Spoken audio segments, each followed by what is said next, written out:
আসসালামু আলাইকুম, কেমন আছেন সবাই? আশা করি ভালো আছেন। তো আমি আছি আপনাদের দোয়ায় আলহামদুলিল্লাহ।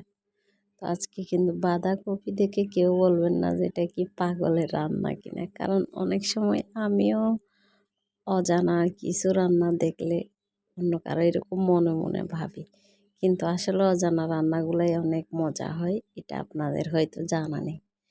বাঁধাকপিগুলোকে আমি বড় বড় করে কেন রেখেছি, কারণ এগুলো পাতা জাতীয় জিনিস, তো এগুলো মানে গলেই যায়। এগুলো আপনি অত ছোট করে দেওয়া যাবে না। তাহলে এক জালে তো মোটামুটি খুঁজে পাবেন, দ্বিতীয় জালে এদেরকে আর খুঁজেও পাওয়া যায় না, পানির সাথে গলে যায়, কিন্তু খেতে অসম্ভব মজা হয়। এই যে দেখতেই পেয়েছেন কি পরিমাণ গলে গেছে, মানে এক জালের মধ্যে, আর রাতের বেলা এগুলো খুঁজে পাওয়া যায়নি। যাই হোক, এগুলো অনেক মজা হয়েছে। তো এটা তো আর যারা না খাইয়ে তো আর বলা যাবে না, তো খাইলেই বুঝবেন।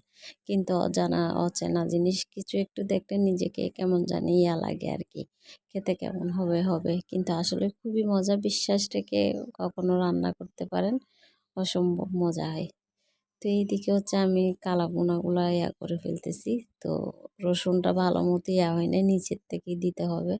আসলে একসাথে অনেকগুলো তখন কাজ করতেছিলাম, তো সেই জন্য মানে আস্তে আস্তে মানে ভালো মতো হচ্ছে না আর কি। একসাথে যদি ইয়া হয় 10 হাত বের করতে হয়, তাহলে তো কাজ তো এমনি সুন্দর হয় না, কিন্তু খুব স্লোলি স্লোলি কাজ করলে কাজগুলো অনেক সুন্দর হয়, রান্না অনেক মজা হয়। সব কিছু হচ্ছে সিস্টেমের উপরে, সিস্টেম যদি শিডিউলভাবে যাওয়া যায় সব কাজ সহজ হয়, রান্নাও খুবই মজা হয়। তো চিংড়ি বোনাগুলা করেছি আমরা মা ছেলের জন্যে, কারণ আমাদের ভীষণ প্রিয় চিংড়ি। তো আমরা মা ছেলে খাবো বেশিরভাগ।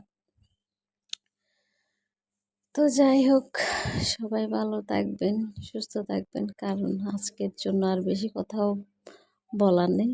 এ হলো কথা। ধন্যবাদ সবাইকে, আল্লাহ হাফেজ।